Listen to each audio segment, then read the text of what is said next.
Hello, this is Bill Baker for Firestorm. Glad to welcome you to our webinar today. This webinar today is co-sponsored by Regus. We're going to be discussing testing and things of that nature. Dan Perrin, the Senior Director of Regus, is on, and he will be making some comments later. He's one of our moderators. And Chad White from Firestorm is another one of our moderators that will check in.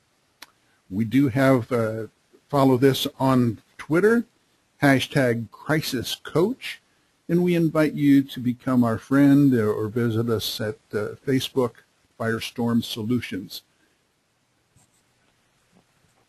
Our lawyers like us to remember that this presentation is not complete without the accompanying oral comments and discussion.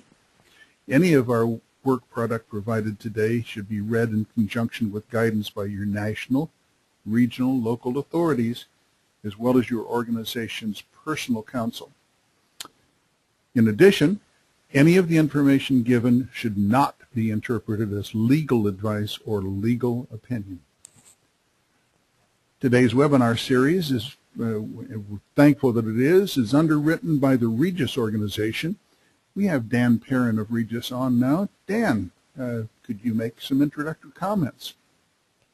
Thanks, Bill. Yeah, Regus is the world's largest supplier of serviced office space with over 1,700 locations globally and 700 in North America. We are pleased to be partnered with Firestorm, a leader in the advisory and consulting services in the continuity space. Regus provides dynamic recovery services in addition to static recovery services, but our main product within this space is our dynamic recovery services, which allows organizations to recover where they want to, when they need to, in any of our 700 North American locations and 1,700 global locations. We have meeting rooms, offices, team rooms, fully furnished with desks, phones, and internet for recovery same day or next business day. So that's what we offer, that's what we provide, and we are very, very pleased to be partnered with the fine folks at Firestorm in producing this series. I just wanted to jump in. This is Jim, and we've been affiliated now with Regus for a while, and very excited about what this means for your business. When you're no longer limited to a single spot to go if there's a disaster or a crisis. With all of their offices worldwide, over 1,700, the over 700 here in the United States, it's dynamic, and you have the flexibility that you can assemble your knowledge workers, your key decision makers, in an environment with access to data, access to communications, to make those critical decisions in a crisis. So that's an important aspect of this, and we would encourage you to learn more about that. So Dan, thank you for underwriting this webinar series, and we're excited about working with Regus as we move forward. Firestorm transfers crisis into value. It empowers you to manage your risks and your crises. Firestorm has expertise in crisis management, crisis communications, disaster recovery, etc.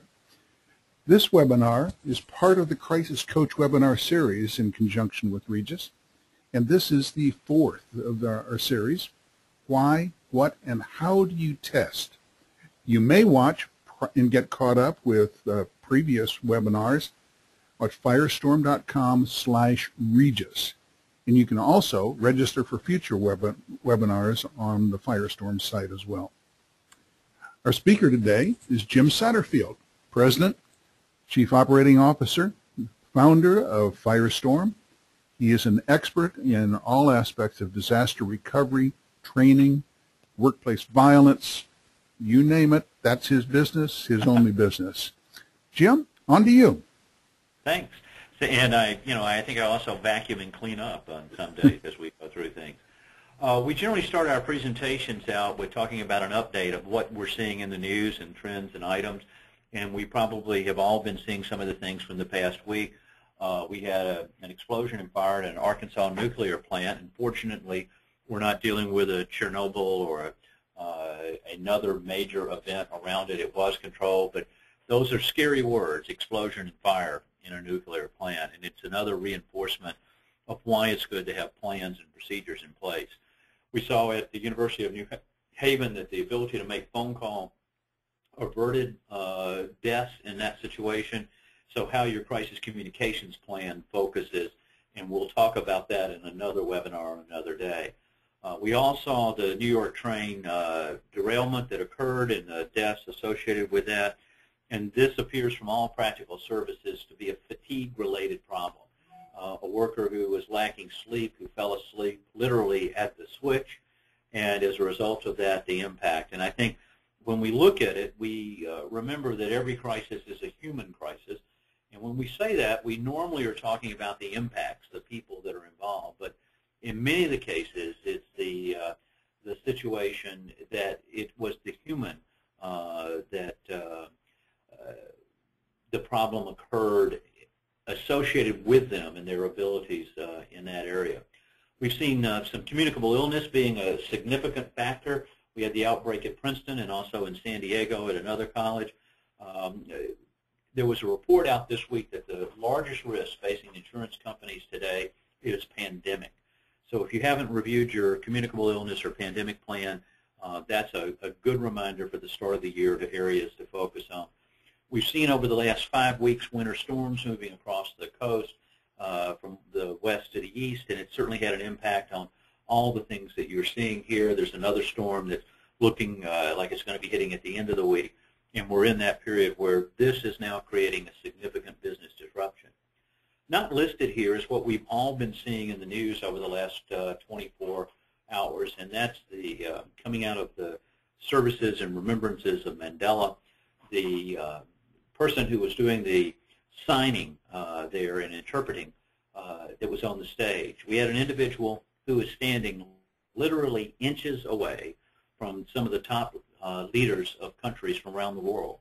Imagine the feeling that you would have if you were the Secret Service and understood that the gentleman that was literally inches away from the President of the United States had significant mental health problems, schizophrenia, other types of elements that were associated with it, and the exposure and risk factor.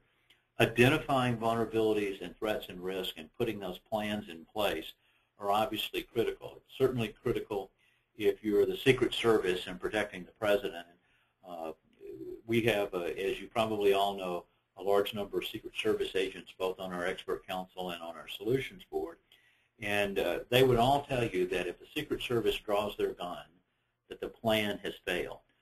To get someone that close to the President of the United States without the proper controls and background checks certainly shows how they can make a difference. And so that leads us into the topic that we're going to talk about today, testing of plans. And when you think about them, will your employees be ready when something's going to happen? What do you do? Where do you go? And since we're on the phone with Regus, we're going to tell you that's a good place to go to at least get started in your planning cycle. What do you say? What do you need? Those things are all going to be questions that will become very, very important. But thinking about them in advance, planning those elements in advance, become the most critical for you, and that leads us into the need to testing plans.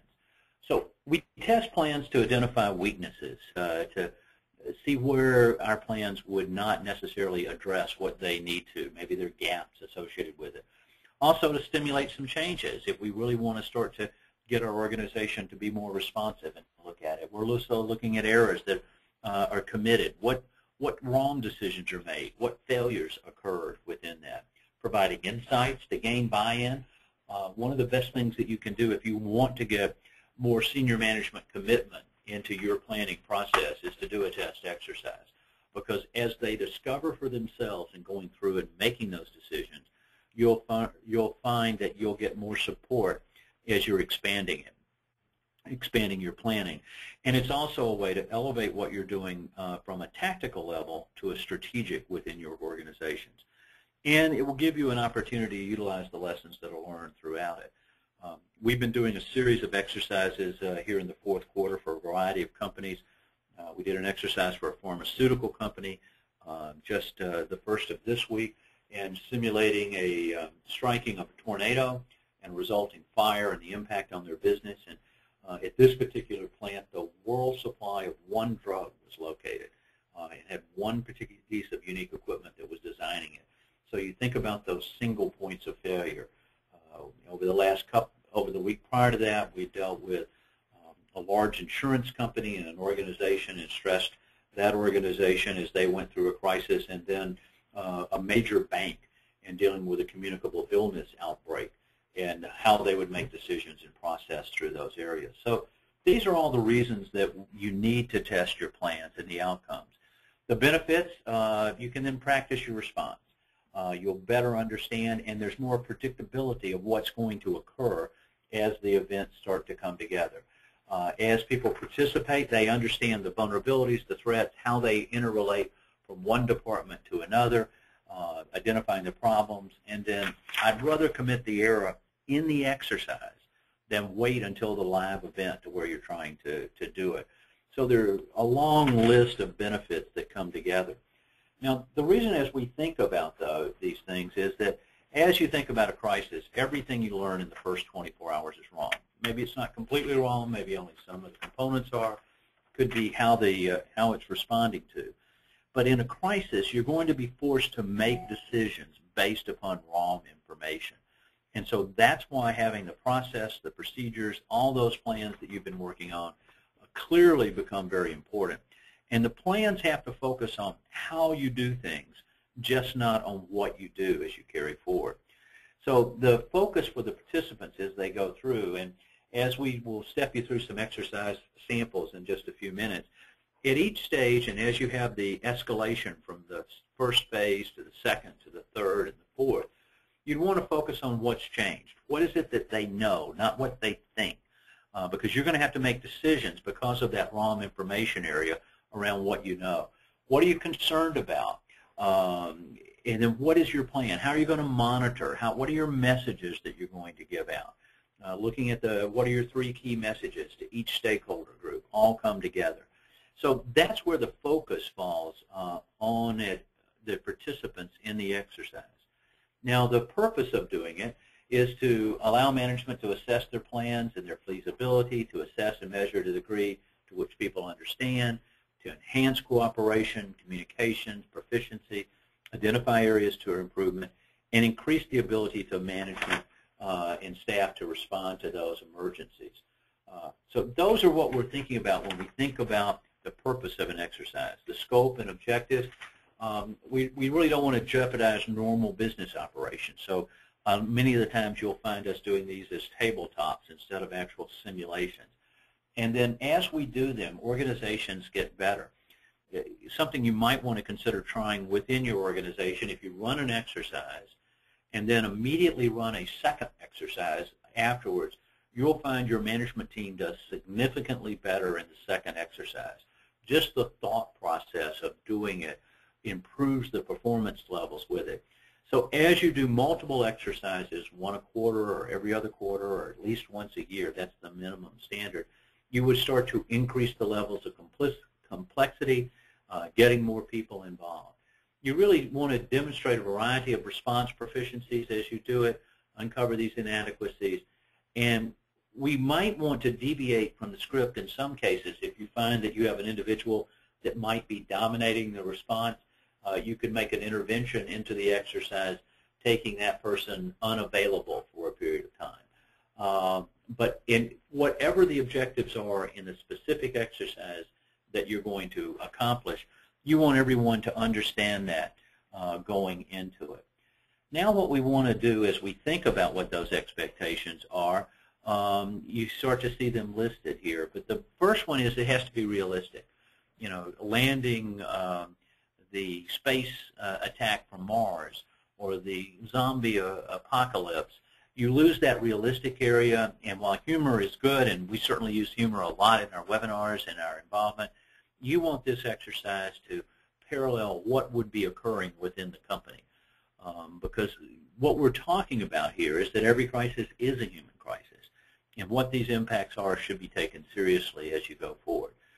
The exercise would be a generic scenario, indicative of the exposures and threats. Obviously, if we talked about a hurricane striking Wisconsin, that's not a realistic expectation.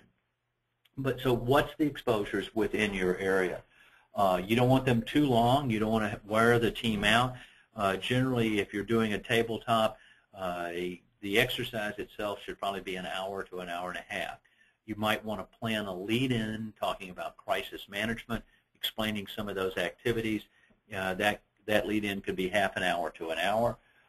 You could add on in the end a hot wash, which would be what did we learn, where do we go from here as an exercise afterwards. But once you start to exceed that 2.5 to 3 hour window, you're going to see a fatigue factor go through as you do those exercises. There'll be 2 or 3 events that are occurring simultaneously, and they'll have multiple impacts.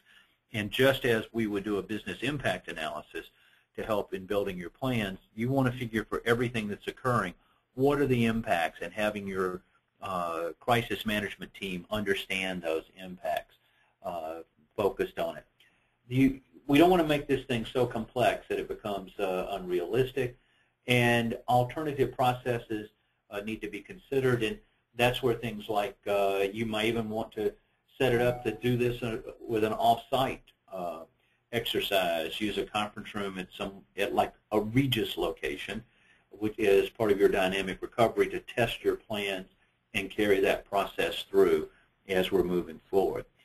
So the types of exercises, there are a series of them, and they're escalating in complexity. So let's kind of talk through each one of those types as we move forward. The first is an orientation walkthrough. That's more of a briefing on the plan, and you could be taking an example, and it's more of a conversation, and it helps to orient your staff, your leadership, and would go through that. So you would take that period of time, talk through the plan in light of a specific event, and let the group become familiar with the documents and opening it and where they would find the answers buried within your plan. A drill is where you look at response functions that require field responses. Fire drill is you all are doing those types of drills on a regular basis within your organization. Tornado, we could even do a workplace violence one associated with it. And this could be as short as 10 minutes or as long as an hour, but it's a targeted exercise over one capability only, as you would figure it. Now, a tabletop is the most common that we see when we talk about test exercises. It's a simulation. In fact, Wally Barand, who's on our expert council, likes the word simulation. And Wally participated with us when we were doing a public chemical company, and we carried through with their C-level officers and stepping them through the simulation of a tornado hitting one of their chemical plants. And by the way, we ran that in conjunction with the plant, so the local plant management were making decisions and then relating it back into headquarters. Now you can see this fits into that same window that we talked about, of being an hour and a half to 2 hours in length with a debriefing afterwards. And it's probably going to take you at least a month or 2 to create the scenario, make it realistic, look at the series of interventions and actions that would include to be coming together. A functional would be a simulation of operations on a much broader scale, where you would actually maybe evacuate the plant, put the other impacts in associated with it. You might even want to coordinate with outside authorities like the fire or the police to have that symbolism coming into the organization. And then if you get beyond that, it's a full-scale exercise. That's clearly you would be involving the first responders in that. You might even want to tie it to sister companies in your area, and it's going to be an all-day event. Most of us in a business environment will be doing the tabletop exercise. That's the most meaningful. You're going to get more bang for your buck out of that, and it's going to be easier to get that participation. You're not going to be able to get an 8-hour commitment out of your senior executives to participate in this level. And so I think that you want to try to keep it back at that tabletop. If you can get them for 2 or 2.5 hours, you will have done a good job. After the exercise, you want to review and evaluate how that test exercise went. You want the participants to provide feedback, review the lessons that they learned. I recommend using a form to collect that data from everyone doing it. And as we recently had operated in this process, we used it to record additional training areas, additional areas that needed to be exercised, other elements that were associated with it that would have to be included in those types of things. So having a form where you can capture that as the event is going on, and particularly in the wrap-up area, will help. So I would encourage you to do that level of survey. And if you have multiple people from departments, have a functional head in the area providing you with that information that leads the response associated with it. As you're analyzing it, did you meet the objectives that you laid out? If you were trying to validate the monitoring process or validate the communications process, did you in fact achieve that? What data do you have as a result of it? What corrective actions do you need to put into place? The gaps that were listed here. And what type of exercises should you do next? The exercise that we did with a pharmaceutical company, the group talked about they needed to focus on the messaging that they were doing in events and sharing those elements as they went forward. That became one of their key aspects associated in that learning and looking for it, because this is an ongoing process. You're required at a minimum under any standard or any best practice related to business continuity to do a test at least once a year. Some companies like USAA test multiple plans every month. They may only do a departmental test as opposed to a company-wide, or test a particular application.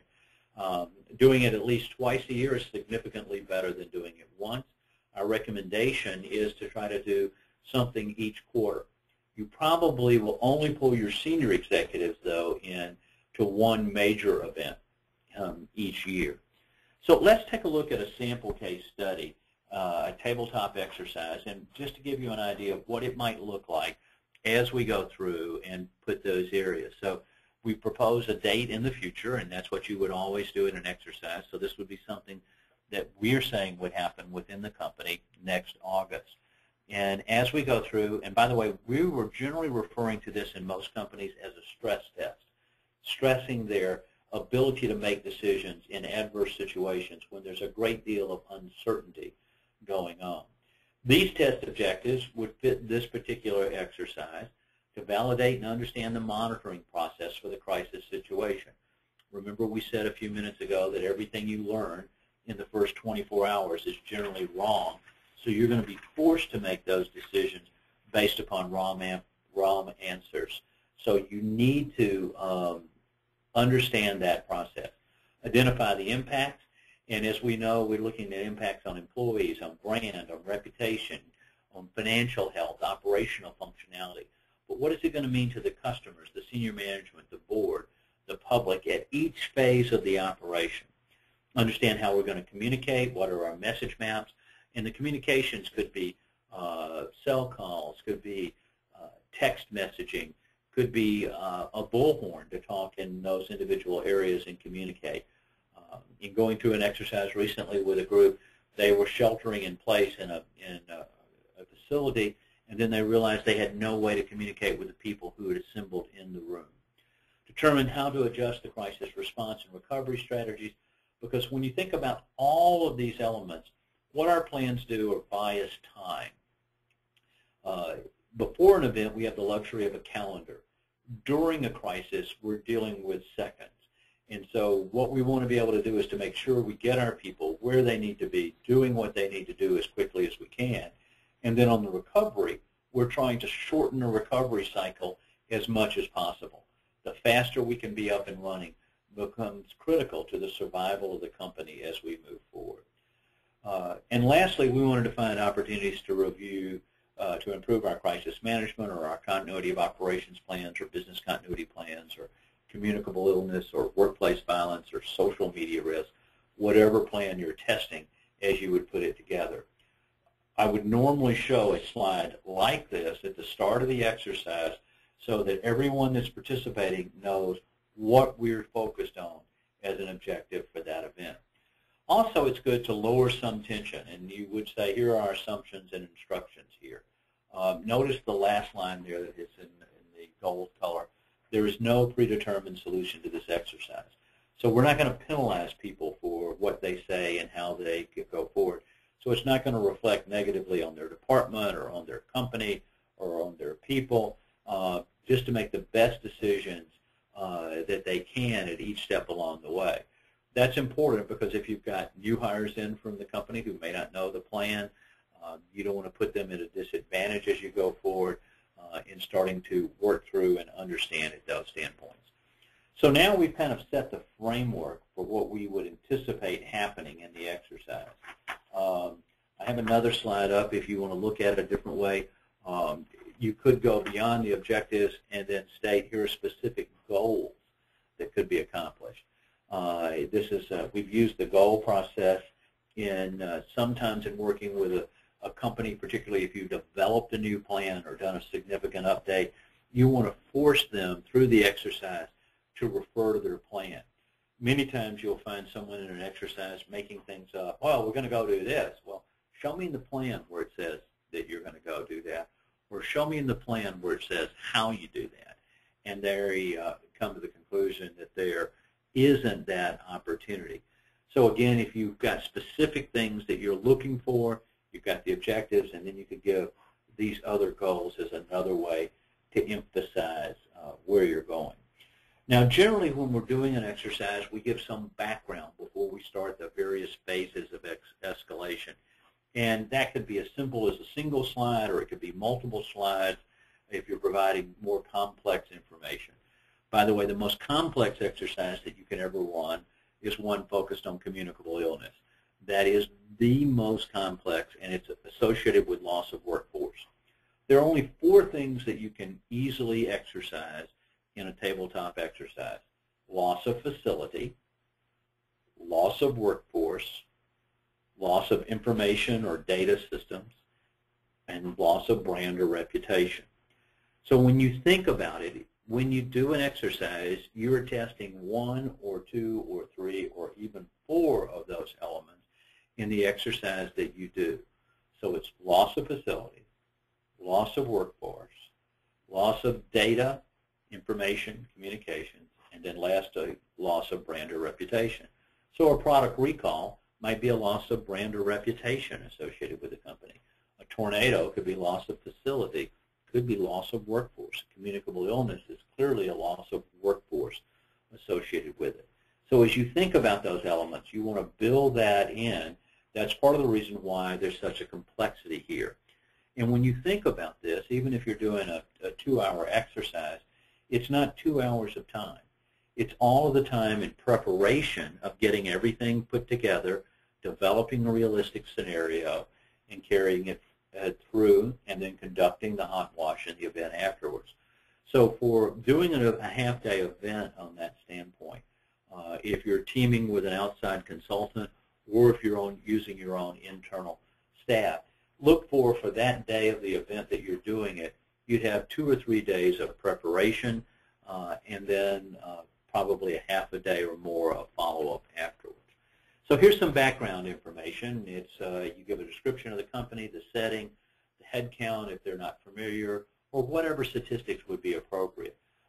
Some description of the facilities and what the access points are, or any other key factors, any basic description, some pictures, floor plans as you can see here, some scenario that you're setting that's going to be occurring. What providing that does is it focuses your group to be ready to start the exercise, and that becomes a very important beginning point. Now, once that's occurred, you then give updates, and every time in real life, unfortunately, it's not like the boxing matches where you see the person walk around with a sign saying round 1, round 2, round 3, and round 4. In real life, all the facts are muddled together, and they're not identified that this is going to be significant. And as you design your exercise, you'll want to place within it some red herrings, some confusion points, so that there are other things that come out that are not clearly identified. But now let's do an update. And the update is we're going to start out in phase 1, and again, in real life, we're not going to have it so clearly labeled. But in this situation, you give a description of the event. Noon, the alarm sounds, uncertain origin, confusion, 911 call by multiple parties. There's an escalation, sprinklers are triggered, people are seen running, reports vary on description, location, and severity. Security is notified to dispatch to the building. Now, continuing on, more escalation. A minute later, confusion continues. Activity is centered on the warehouse area. People are running and crying. Phones and videos of confusion and panic are shared. More bomb blasts mentioned in the text messages is coming out. So now you stop. By the way, if you notice, I tried to increase the speed of the description and going forward and put some impact in trying to say those words. You'll want to do the same thing as you're describing the escalations that are occurring and carrying forward in that event. Then you stop, you slow down, you lower your voice, and you turn to the group and say, okay, tell me one thing you know. And it's important to take that approach of tell me one thing you know, because as you point to individuals to talk who are sitting around the table in the exercise, it starts to get everyone involved. You do not want to have one person dominate the discussion that's occurring here. You really are trying to help your team function as a team instead of following the orders and dictates of one person. By sharing around, there are multiple facts that you could know. In this particular case, let's go back and we'll see, you could see that somebody could be talking about the alarms sounded, the sprinklers are starting to go off, people are running, and the reports vary on what's going on, so that proves that there's confusion. Security has come.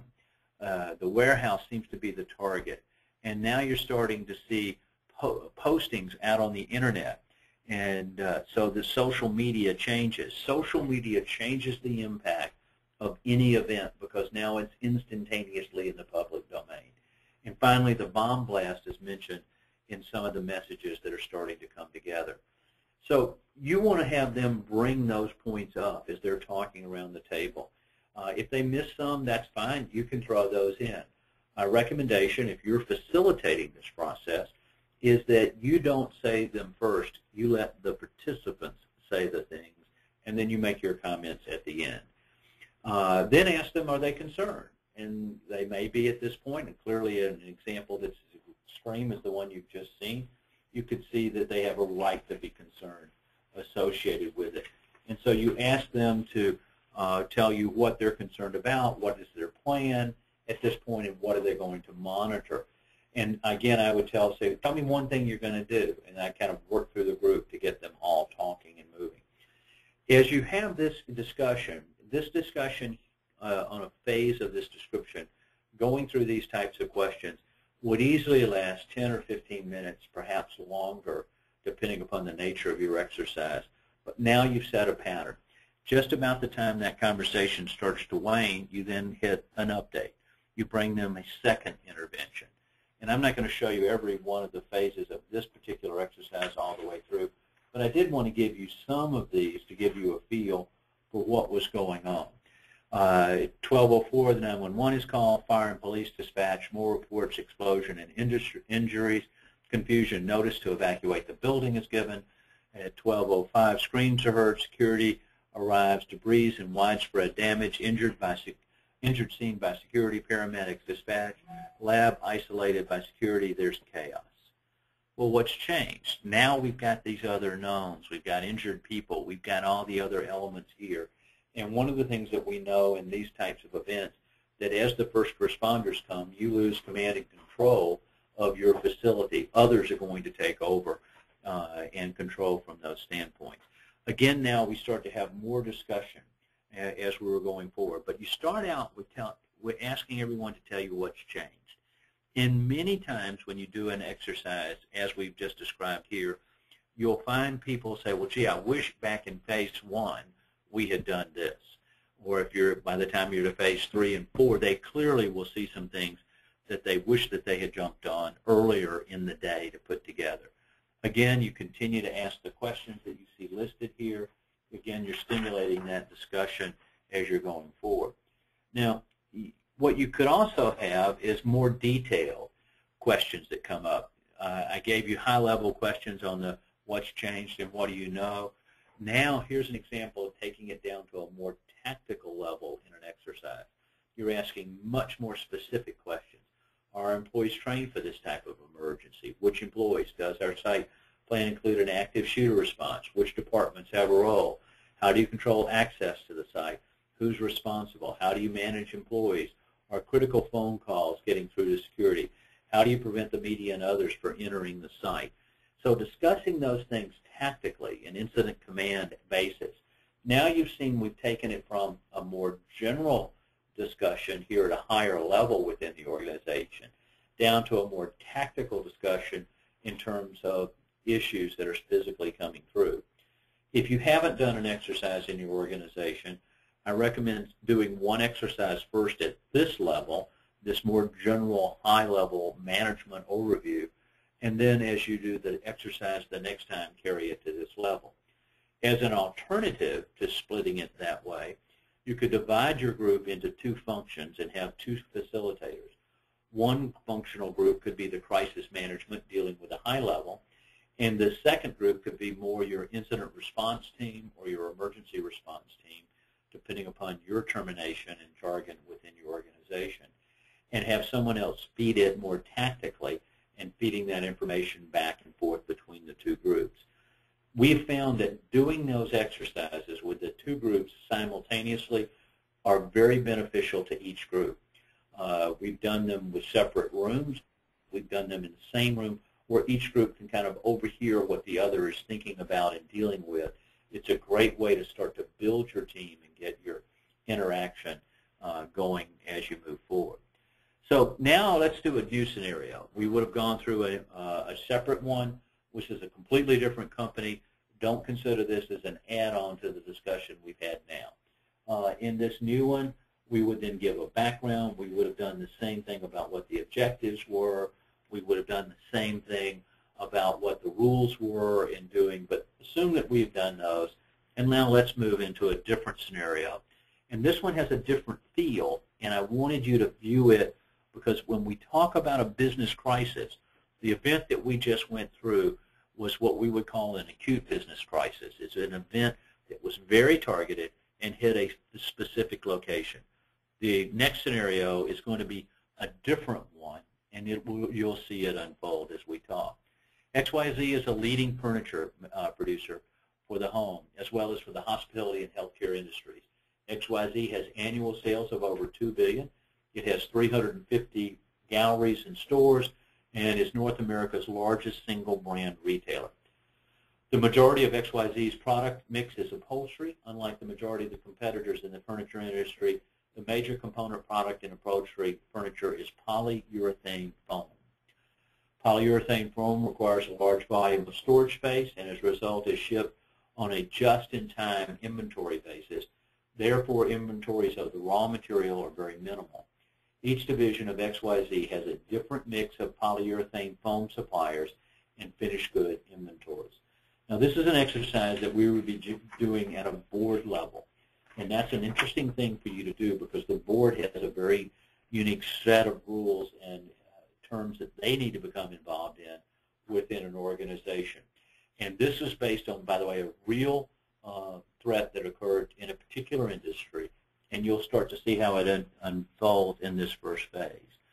So now it's occurring next October, and the key supplier of polyurethane foam notifies XYZ that it can only provide half of the necessary product due to a shortage of TDI, it's the chemical used as a component of polyurethane foam throughout the industry. All four of the nation's TDI suppliers communicated that due to the effects of the recent hurricanes, they had to declare force majeure, a condition which allows companies to depart from the strict terms of the contract because of an event that can't be reasonably controlled. As a result, they will be limiting the amount of TDI they will be supplying. XYZ's polyurethane foam notifies the XYZ that it sustained damage to one of its plants as a result of the tornado, which will be significantly impact their results for the fourth quarter and beyond. XYZ only has a limited inventory of the foam. So we would again go through what do you know, what are you concerned about, what are your messages, and carrying it forward and looking at it. There were a series of other interventions, a union strike, a loss of public company value in the stock because of that dependency. We were stressing here in this particular exercise supply chain failure, which is the largest single failure and most common in every disaster or crisis scenario. And we wanted the board of the company that we were involved in to start to see what it was like in another industry to be able to draw the conclusion within it. So as you're doing a debrief after an exercise and talking about what is it like and what are you trying to do associated with it, here you can see you're asking them to talk about, did it test the elements? Did it reveal any weaknesses? What tasks must you complete to improve preparedness and response associated with this as you would go through it? What are your 3 top priorities? What were the impacts associated with it? And you really want the group to discover it for themselves. And if you're facilitating it, a general rule would be if you're talking a lot, you're hindering the process. Let them give the priorities. Let them give the impacts. If they missed one, then you can add it at the end of that cycle. But you would not want to jump in ahead of them in going through that process. So what we tried to show you here is an example of what you would need to do the various types of exercises of plans. We talked about the various kinds of exercises that could be done, the objectives, the goals, the assumptions. And we gave you a couple of different examples. The first being a acute business problem. The second being a severe business problem, which is being impacted by others in those decision areas. And this second case is much more complex than the first that we came together. So hopefully that's helped you think about it. By the way, on this screen that I've just flashed back to, where it says the breaking news across the bottom, we've designed those when we're doing the exercises in front of the groups to be streaming across the bottom, just like it's a television broadcast. Anything you can do to make this more realistic will help. This past week we had shown the trailers from 2 movies to give a feel for what the subject matter that we were going into to set the stage. Another where we used video that was posted from an explosion of showing what it was like as you walked through the space to give an idea for those types of impacts. So to the extent that you can make it more realistic and give that feeling, those are key benefits to you in increasing the reality within your exercise. So now you will have done your debrief, your hot wash, walk the cat back, any of those types of opportunities are the way that you would discuss it, an after action review, any of those elements. Again, if you're facilitating this exercise and going through the process, I would recommend that you'd have someone else from your staff taking notes and keeping track of the information. If you've done the survey form or the evaluation form that you handed out to them, you would want to also collect it now at the end. Did the exercise seem realistic to them? Did it help? What else do they feel that you need to do? All of those elements would come together. And a debrief in a typical exercise of this nature is approximately 30 minutes. You'll find that after 20 to 30 minutes, the group is pretty tired from having gone through this and the intensity, and you'll find a whole series of actions that will help support you as you're continuing to do your planning and updating. So you take this information and you go back to where you began from. To predict, plan, perform. How did this exercise help you understand the vulnerabilities and threats? How did it help you understand the impact? Did it provide clarity of what you needed to monitor and who needed to do the monitoring? And what were the specific impacts that you now need to make sure that you've added as triggers that would lead you to another decision in carrying forward within that process? As you move forward, then you think about your plans. And one of the things that I would want you to think about here is the integration of your plans one with another. What are the implications from this exercise testing, this plan, for the others? For example, a communicable illness or a workplace violence plan utilizes the structure that you've established in your business continuity plan. It's based upon that decision infrastructure and communications infrastructure that you've already established. So what elements do you need to go back and change and carry forward? And maybe there are things that you haven't considered here. For example, with this role that social media now plays, and by the way, there were new guidelines issued on the 11th yesterday for the banking industry, confirming the FFIEC guidelines for social media programs for financial institutions, and those now have been adopted by the FDIC, the Federal Reserve, the Office of the Currency, state banking regulators, the Credit Union Association, and the Consumer Financial Protection Bureau. So it may be that you've identified we don't have a plan on how we're going to monitor social media and what people are saying about our brand and reputation. So this would be a good way, if you put those interventions into your exercise, to have senior management discover they really need to help you make sure that you have those things in place as you're carrying forward. Then finally, in evaluating the perform, did you have the supplies that you needed when you needed them? Were you able to communicate in the way that you felt that you needed at this point? How were decisions made? Do you have access to your plans? Are your plans limited to being on a piece of paper? Are your plans limited to being in a binder on a shelf? Once that overhead sprinkler goes off, that binder is not going to be doing you a lot of good when it gets wet. Those pages will meld together. So we're in a world today where you should be considering about having your plans available 24/7 so that they'd be accessible not only from a laptop or a tablet, but even a smartphone. Do you have that ability to access those plans from that level to be able to communicate and carry forward? Under the perform, have you worked out a dynamic recovery location? Do you, in fact, have a place to go, somewhere that you can go and have access to electricity, communications, the internet, a place that's warm if it's in the middle of the winter storm in the winter, or dry if you're in a wind, rain environment to come together to carry those elements in place. And then the last thing you think about at this point is, let's look at the crisis management decision process in our company. Have we defined who's going to make the decision? Have we defined how those decisions will be made? Now, one common trap that I've seen fall into organizations, as a crisis advances, things move very, very quickly. You're not going to have the ability to take hours to make a decision that should be made in minutes. In the real world, as these events are coming up, your executive management team will have to make decisions based upon insufficient and inaccurate information. That's why having laid out what you're going to do in each one of the 5 stages becomes so absolutely critical.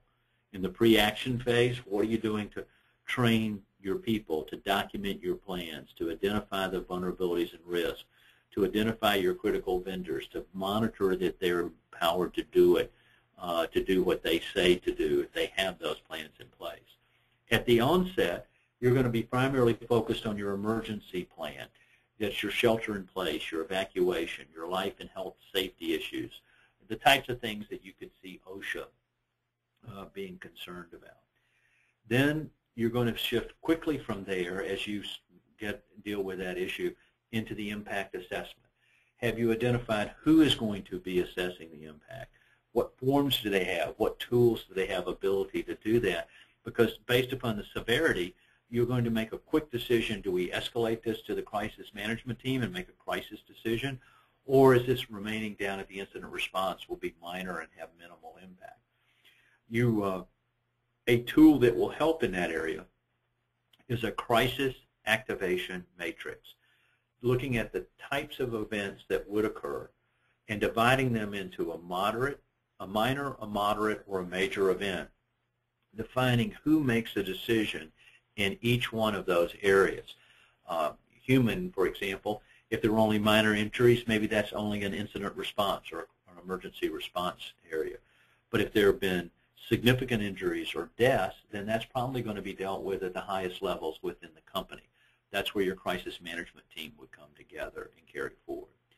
So as you move out of the crisis management and you're in the departmental recovery area, what is it going to take to get this department back up and running? What's it going to take to that department to come back up and running?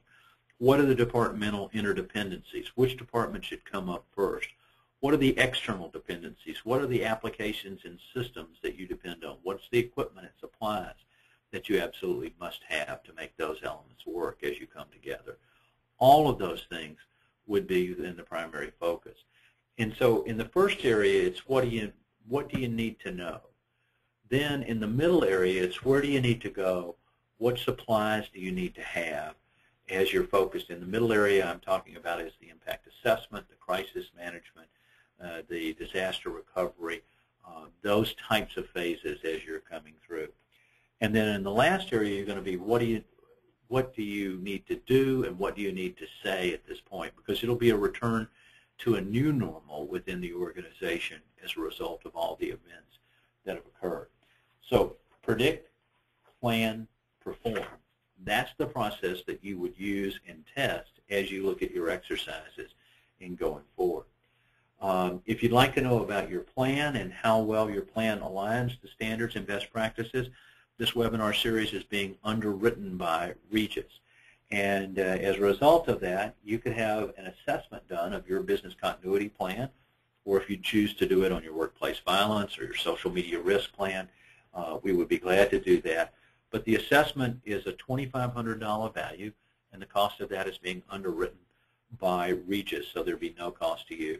If you have an interest in having that done, contact us. Make sure you mention Regus so that you gain that immediate benefit for your company. We're going to try to reach out to everyone after the webinar in the next few days to see if you've got questions or other areas we could help.